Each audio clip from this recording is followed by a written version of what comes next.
Agradezco enormemente a los organizadores de Altea, a Roberto Doberti por esta invitación. Sí, yo ya he participado en diferentes momentos en Altea, porque pues he estado también con todo el interés en esta teoría del habitar, en pensar el habitar. En este momento yo le planteaba a Roberto, nosotros pues traigo algo de América Latina y traigo algo de mi país que tal vez ustedes pues se han dado cuenta por las noticias de que estamos tratando de reconstruirlo después de un largo periodo de violencia, y el tema de la ciudad pues se impone como un tema a pensarlo por lo que pues estamos viviendo, por la cantidad de personas desplazadas que han quedado sin ese lugar, que han llegado a nuestro territorio o a nuestras ciudades en medio de este largo conflicto. Entonces yo voy a decir algunas cosas que quizás son particulares, pero trataré de que también ustedes lo vivan como algo cercano, porque así como Roberto ahora insistía en esa importancia del proyecto de alguna manera como fundador, creo que cada obra que se hace, cada manera de hacer ciudad, implica, es una fundación del habitar. Entonces, lo que recojo aquí, que se ha dado en torno a esa necesidad de pensar la ciudad, pues responde también como una investigación que yo vengo haciendo hace rato, que estaba a un nivel muy teórico y que de alguna manera aquí trato de darle alguna articulación con ese habitar concreto que se está dando. Entonces voy a ir leyendo algunos puntos, hago unas pausas para presentarle algunas imágenes para que ustedes se ubiquen un poco más y entiendan de qué se trata, pero espero transmitirles algo para pensar las ciudades también argentinas y para pensar sus propias arquitecturas. Entonces, la ciudad colombiana del posconflicto requiere de su refundación. Quizás una cosa que aquí vale la pena explicar es que ha habido unos diálogos de paz muy largos, pero el tema de la ciudad y del territorio siempre quedan relegados. Ese tema del habitar, que es fundamental, que debería estar en primera instancia, siempre queda como un tema que después se trabaja, que después se piensa, y como ahora hay varios grupos pensándolo, pero no era como ese tema tan central. Entonces mi llamado es necesario refundar la ciudad después de haber pasado por estos problemas políticos tan fuertes. Se trata de pensar, planificar y actuar en la ciudad después de una guerra de casi 70 años, en un país que acaba de firmar un acuerdo de paz que requiere de la reconstrucción de todo el territorio nacional, de las ciudades grandes y pequeñas. Creo que esto toca también a muchos países de América Latina. Ellas, con sus diferentes jerarquías y dimensiones, han sido escenarios de las diversas manifestaciones políticas y sociales, del conflicto armado y de la violencia desatada con el narcotráfico, y se han convertido en receptoras principales del desplazamiento forzado, con sus consecuencias en un habitar que no está preparado para esta situación, que aún no acaba de consolidarse y que ha incidido en que no cese de presentarlas en estado de emergencia, carentes de memoria, de utopía,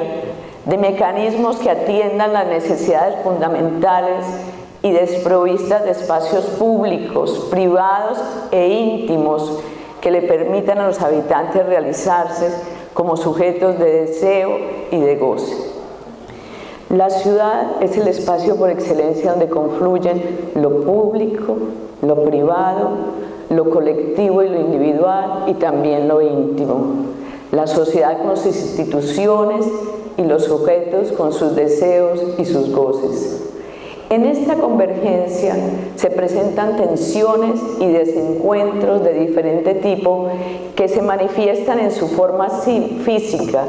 en los modos de gobierno que la orientan y regulan, en las ideas que guían sus planes y desarrollos y en los modos como los habitantes la apropian en su diario vivir. La ciudad pone en escena saberes, éticas y estéticas. la refundación de la ciudad del posconflicto requiere entender que la escena de la ciudad, con sus instituciones y arquitecturas, cada una con la concreción y materialización que le corresponde, da cuenta de las visiones de mundo que han sido dominantes en cada uno de los momentos de su historia y de los discursos de lazo social que ponen en acción poderes de una u otra clase, saberes establecidos que se reactualizan y habitantes sujetos que la apropian a partir de éticas singulares que implican poder, saber y goce. En este sentido, la ciudad se presenta como un objeto obrado, donde convergen pensamientos, éticas y estéticas. La conjunción entre la ciudad construida, marcada por la historia y la memoria, las visiones de mundo y los discursos de la social que la han acompañado, posibilitan una propuesta para la refundación de la ciudad colombiana del posconflicto a partir por lo menos de 4 direcciones que implican 4 entendimientos de la ciudad, que si bien para el análisis pueden verse de manera aislada, se encuentran involucradas unas con otras. Las ciudades que yo propongo, las dimensiones para mirar la ciudad que propongo, son la ciudad que tiene que ver con sus mitos, su historia y su memoria, la que tiene que ver con la utopía, la que tiene que ver con su funcionamiento y la que tiene que ver con los deseos de sus habitantes. Cada una de estas posibilidades nos ha exigido mirar la ciudad colombiana en diferentes momentos. Momentos en que la ciudad ha tenido que reacomodarse, a veces a marchas forzadas, a veces con apoyo un poco precario de las instituciones, diligentes en algunas ocasiones, en otros no, con la orientación quizás de una planificación urbana que no acaba de reinventarse en el apremio de afrontar la magnitud y el ritmo acelerado de la urbanización y los complejos problemas que conlleva, y en medio de todo ello se ha transformado con las prácticas de los habitantes, ciudadanos sujetos que la apropian y se convierten en agentes de cambio. Aquí, de alguna manera, uno de los temas que me interesa enfatizar es que la ciudad no solamente se hace desde las instituciones, sino que es clave la práctica que hacen y que diariamente sus habitantes. Entonces empecemos a mirar un poco cada una de estas ciudades. Esa primera ciudad, la ciudad fundacional, la ciudad que de alguna manera la miramos como la ciudad histórica, como la ciudad de la memoria. Es decir, cada ciudad tiene sus mitos de fundación, cada ciudad tiene las historias que la habitan y que están allí presentes. Cuando miramos la ciudad de los mitos, se propone entonces tener en cuenta una refundación de la ciudad que atiende al genius loci del lugar, que haga referencia a los que han habitado el territorio antes de su fundación, pero también está constituida por cada uno de los momentos de cambio que han permanecido no solo en las historias escritas e instituidas, sino como índice en su territorio, a la espera de una palabra que los evidencie y reconozca, tal vez que los nombre, diría después de haber oído la bella conferencia de Roberto. En Colombia, salvo unos pocos casos, como Ciudad Perdida, que queda en la región del Caribe, o San Agustín, a diferencia de otras ciudades latinoamericanas, vinculadas de manera más clara con los pueblos indígenas, mayas, incas u otros, como sucede en México y en Perú, el genius loci del lugar apenas ha quedado referido a alguna u otra narración, cada vez más olvidada, que da cuenta de la ciudad que antecedió a la conquista española, de la cual queda algún camino o indicio de manera de huella perdida en medio de la selva, que quizás se haya reconocido o que apenas se sospecha. En general, en la historia de Colombia, el origen de sus ciudades se relaciona con la época de la conquista y de la colonia española, que impuso como modelo la construcción de una ciudad a partir de la plaza, concebida como un gran espacio que convoca a los poderes que la legislan, la iglesia que preside, las casas de gobierno de la monarquía española que dictan las leyes y las viviendas de los más adinerados, la plaza, esa plaza que se constituye en el vacío para ser ocupado no solo por los requerimientos del amo y sus ansias de poder, sino por los mercados, las fiestas, las rogativas, donde de nuevo el humano se manifiesta en su vulnerabilidad. Las leyes de Indias, dictadas en época de Felipe II, a partir de las tradiciones existentes, formalizaron y establecieron las normativas para construir las ciudades y las arquitecturas del Nuevo Mundo, de tal manera que se conservara lo instituido como bien, en este caso, el dominio de la corona española y de la Iglesia Católica. Los trazados originales y las arquitecturas que los acompañaron y permanecen a través del tiempo se construyen en marcas de la ciudad que hablan de su origen, aunque hayan sido redefinidos posteriormente en sus funciones. Podría decirse que la ciudad colombiana también fue refundada de nuevo con la independencia, como sucedió en toda América Latina. Los hechos acaecidos, apoyados en un nuevo paradigma de gobierno, la república, determinaron que los moradores abandonaran los amos antiguos, monarcas y cleros, y asumieran los amos laicos orientados por la Constitución. Esto conllevó transformaciones en la ciudad que aún permanecen. La ciudad republicana llegó con sus edificios de gobierno que, al situarse en los marcos de las plazas o en sus alrededores, hicieron que el poder de la Iglesia cobrara otra dimensión ante el surgimiento del Capitolio Nacional y los demás edificios gubernamentales. A la vez que apareció un nuevo perfil en el centro histórico, también aparecieron otros establecimientos que buscaron poner en práctica los ideales de la reciente república que apenas se fundaba y que se proponía atender a la población en necesidades relacionadas con la educación, la salud, la resistencia y, en fin, las demandas que conllevaba la nueva situación. Esta fundación estuvo aparejada de movimientos colonizadores del territorio nacional que, si bien habían empezado desde finales del siglo XVIII, se consolidaron en el XIX y algunos se extendieron al siglo XX. Entre ellos sobresalió la colonización antioqueña con su gesta de fundación de ciudades integradas a la economía del café, que dio origen al florecimiento de una nueva economía para el país.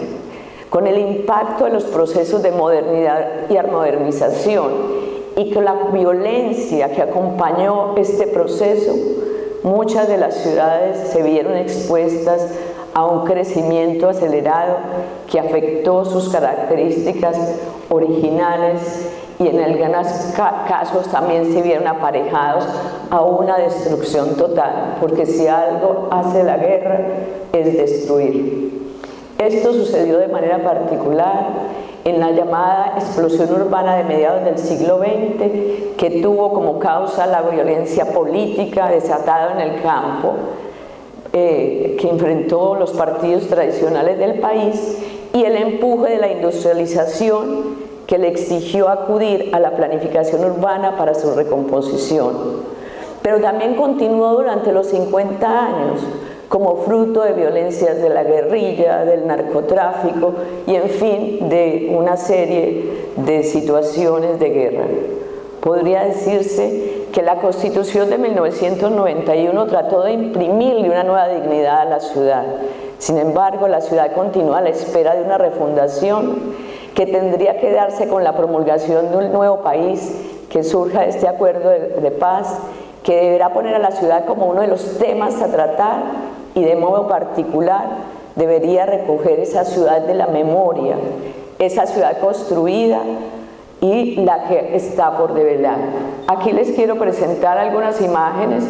que estarían relacionadas con este tipo para que miren un poco. Esto son fotos de Ciudad Perdida, que fue una ciudad que fue descubierta muy recientemente para los años que tiene, en los años 90, en Colombia, en el Caribe, que apenas se está trabajando y demás, a diferencia de México, por ejemplo, del Perú. Pero tenemos esto y tenemos una cantidad de huellas que apenas están apareciendo, como esto que es muy reciente en los alrededores de Bogotá, en un lugar que se llama Soacha, que son antiguas huellas de toda esa gran civilización que está ahí, que es invisible, pero que está ahí y nos afecta, y que quedó perdida después de este tema de la construcción de las ciudades coloniales, con su trazado regular, con sus cuadrículas, con su plaza, con sus edificios para los poderes fundamentales. O este es el caso de Cartagena, donde muchas veces esa fundación, esa geometría, ese dibujo que se hace sobre la tierra tuvo que enfrentar geografías difíciles, arenosas, fangosas, para poder encontrar ese acuerdo de los modelos que el modelo como algo racional con la tierra. Para esta tercera ciudad, que sería la ciudad funcional, la ciudad donde es preciso contar con mecanismos, donde es necesario atender muchas necesidades. La modernización que introduce la industrialización y la urbanización propone un cambio de paradigma, no solo en en los ideales de nación, sino en el manejo de la ciudad y sus necesidades, que implican valerse del discurso del saber provenientes de los desarrollos de la ciencia y la tecnología y de su instrumentalización a través de todas estas enseñanzas universitarias. El desarrollo de ese saber impersonal que trae la ciencia en alianza con el desarrollo capitalista requiere para su sostenimiento también de una amplia burocracia para echarse a andar. Ya no es solo el poder de los amos o los ideales de construcción de nación los que comandan, sino los relacionados con la producción, lo cual implica tomar el deseo de sus trabajadores, reducido a una fuerza de trabajo y a su capacidad de entendimiento, a la manera de un trabajo abstracto, como propone Marx, para sus fines productivos, mientras el propio sujeto singularizado por su deseo y su goce, expuesto a las pasiones, dificultades y logros que significa su tránsito por la vida, queda reducido al llegar al lugar de un resto de la operación. El desarrollo del mecanicismo, ligado a los procesos de modernización de la ciudad, impuestos por el capitalista, ha implicado abordar la ciudad en lo que atañe a su funcionalidad, en medio de la pérdida de forma que implica la industrialización y las transformaciones del territorio, las cuales no suceden por fuera de las guerras y violencias de diferente tipo, como lo atestiguan el siglo XX colombiano y lo que ha transcurrido el siglo XXI. En medio de la caída de los amos y de la pérdida de confianza en sus símbolos, se impone la ciudad funcionalista, que propone una redefinición de la ciudad a partir de su ordenamiento mediante la planificación, con las teorías particulares que la definen en uno u otro momento. Se trata de introducir orden en medio de la ciudad afectada por la modernización, la cual, en el caso colombiano, ha ocurrido en medio de marchas y procesos forzados, agenciada por las violencias de su territorio. En el caso colombiano, las ciudades de la explosión urbana, como se ha conocido este fenómeno ocurrido a mediados del siglo XX, estuvieron expuestas a procesos de crecimiento acelerado generados en la violencia política del país, desatada a partir de la muerte. Ya se van a celebrar 70 años de Jorge Eliezer Gaitán, que tuvo como consecuencia el desplazamiento forzado. Tenemos en este momento 8 millones de personas que han llegado en este último medio siglo del campo a la ciudad.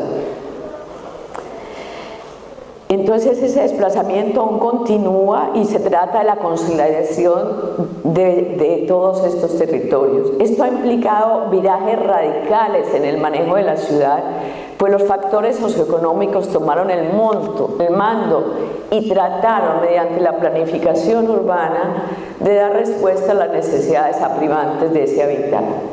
La ciudad, desde esta perspectiva, se ha recompuesto mediante planes diversos que han tratado de organizar sus infraestructuras, los usos del suelo, la movilidad, el centro histórico. Cada uno atendió las teorías de la época, de la ciudad bella que buscó introducir la naturaleza y trató de conformar y dar consistencia a la ciudad, la de los planes pilotos y reguladores que buscaron ordenar las funciones básicas de acuerdo con las teorías del urbanismo moderno. Podría decirse que la Ley de Ordenamiento Territorial, que en el país es del año 1997, en los últimos años se ha convertido en una referencia de gran importancia para la refundación de la ciudad del posconflicto, en tanto que allí la planeación asume una mirada que integra, además del sistema de usos y de movilidad, los sistemas ecológico y de patrimonio. La ciudad del posconflicto tendrá que rever problemas prioritarios aún sin resolver, tales como la vivienda, orientada, por ejemplo, en el caso nuestro, para mujeres jefas de hogar, que tenemos muchísimo, es decir, hay una población altísima, un porcentaje altísimo de, en este momento, hogares que tienen como jefe de hogar a la mujer, porque los hombres, muchos murieron en los campos de batalla, sea ejército, narcotráfico, paramilitares. Las infraestructuras de movilidad vehicular y peatonal, las necesidades referentes al transporte público, las infraestructuras de servicios básicos de agua, alcantarillado, los equipamientos comunitarios de salud, educativas y recreativas. En fin, las necesidades básicas del habitat urbano en la diversidad que implican sus habitantes, pero también revisar el concepto de centralidad, pues no puede quedar reducido a los centros históricos y a temas económicos y políticos, que quizás es una de las mayores críticos. La definición de centralidad debería involucrar factores de tipo educativo y cultural como generadores de la vida ciudadana. La ciudad funcional implica pensar la ciudad a partir de identificar, depurar y hacer eficientes los sistemas y mecanismos que en la actualidad atienden las necesidades ligadas al habitat particular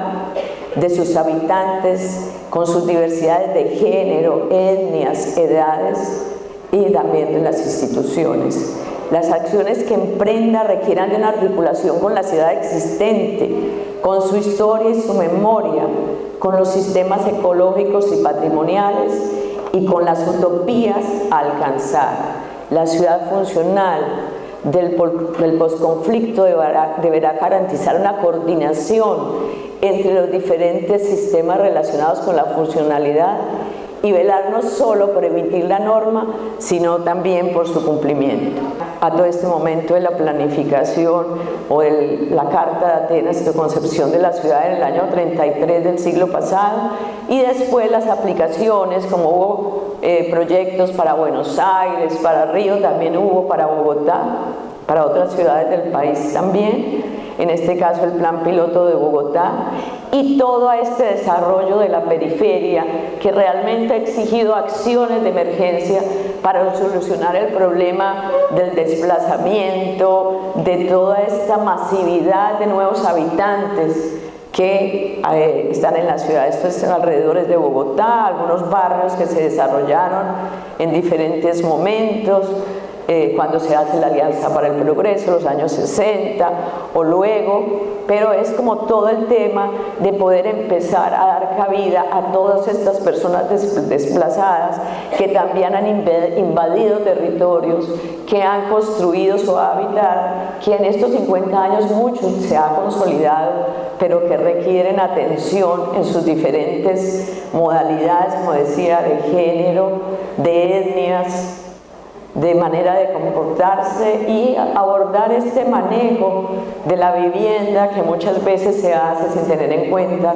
esas consideraciones del habitar humano. También las grandes infraestructuras, esto es Medellín, lo que sucede, lo que implica llegar a los diferentes lugares, o Bogotá, este es el Transmilenio, ustedes tienen aquí algo también de esto, o las instituciones, equipamientos, colegios que han tenido que ir saliendo, que han tenido que ir surgiendo. Este es Medellín. Bueno, finalmente leamos un poco sobre esta última ciudad, que es donde yo le quiero dar una gran importancia, que es eso, centrarse precisamente en ese sujeto que habita la ciudad y la transforma. Entonces esta sería la ciudad de los deseos, de sujetos, deseos y goces. Las ciudades descritas, la fundacional, la de la utopía, la funcional, preexisten a cada habitante sujeto,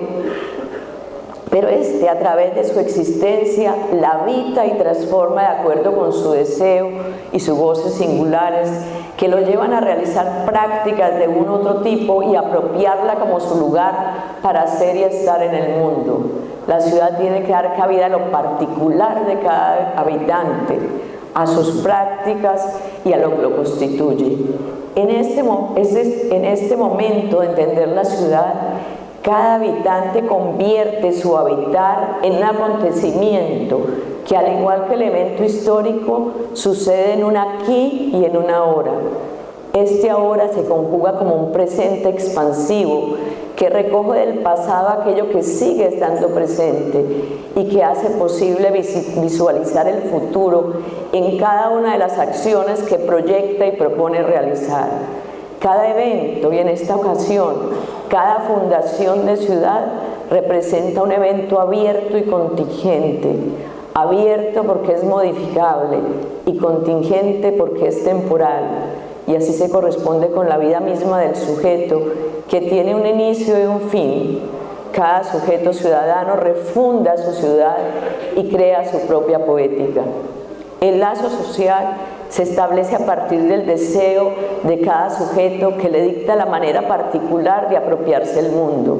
El saber está orientado a construir su propia narración de vida, la elucubración que lo sostiene en ese paso por la tierra. Para ello requiere de un otro que lo acoja, lo reconozca, le dé límites y le permita encontrar cauce para su deseo.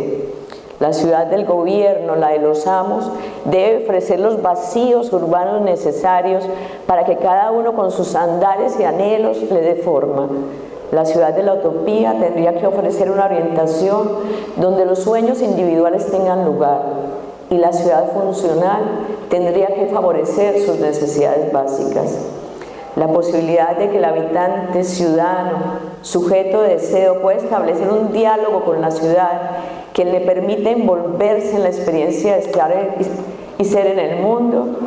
es lo que da cabida a la poética del habitar, que lo singulariza y reconfigura al modo de una obra de arte colectiva que se transforma día a día con los haceres de sus habitantes. La literatura, que en muchas ocasiones toma la ciudad como referencia de sus narraciones, permanentemente da cuenta de ello. Un ejemplo inaugural que lo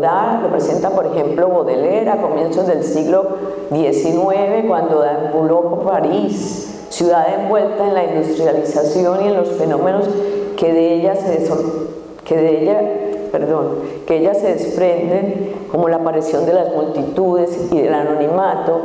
y ese deambular sin dirección que orienta la vida en medio de la urbe. Y son sus poemas y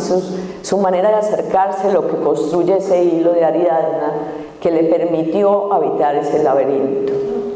Se requiere, pues, entonces de una ciudad que acoja al sujeto y le permita sus apropiaciones y acompañamiento. Algunos pensadores de la ciudad, como Argan, Mumford, Rossi, hablaron de la ciudad como obra cultural, con historia y memoria, que permite de un lado el reconocimiento de una historia colectiva,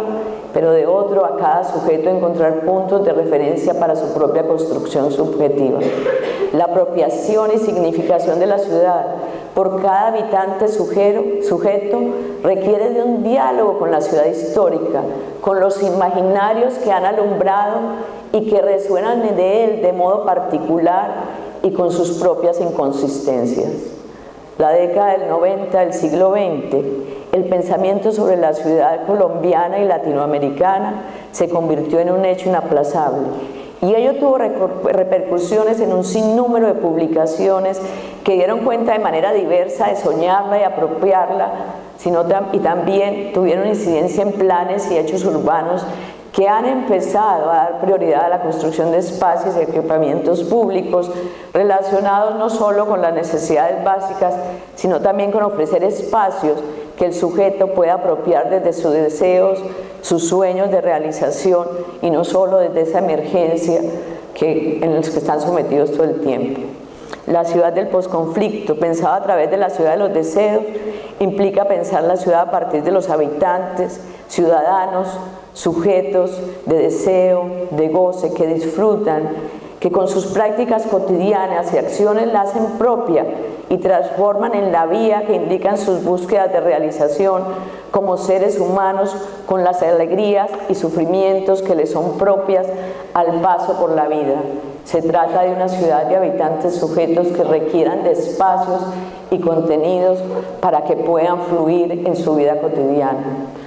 Entonces, recogiendo un poco esta propuesta para pensar esta ciudad, no solamente como un problema económico, político, sino que logre integrar esas diferentes dimensiones que la conforman, puedo resumirlo de la siguiente manera. Una, es necesario refundar la ciudad y definir su gobierno a partir de reconocer sus orígenes y establecer una historia que recoja en su narración los espíritus no invocados, los hechos no tenidos en cuenta, las voces de las culturas que no se han escuchado con sus particularidades de raza, género y clase social.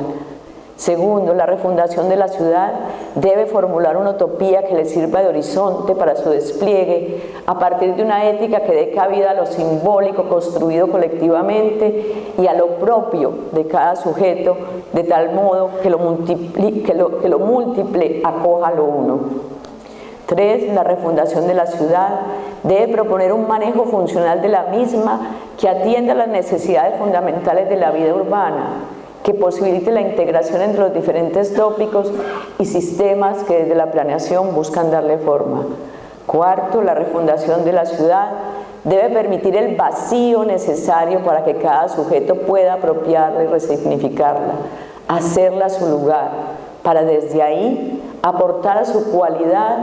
a través de su corta travesía por la vida. Entonces la refundación de la ciudad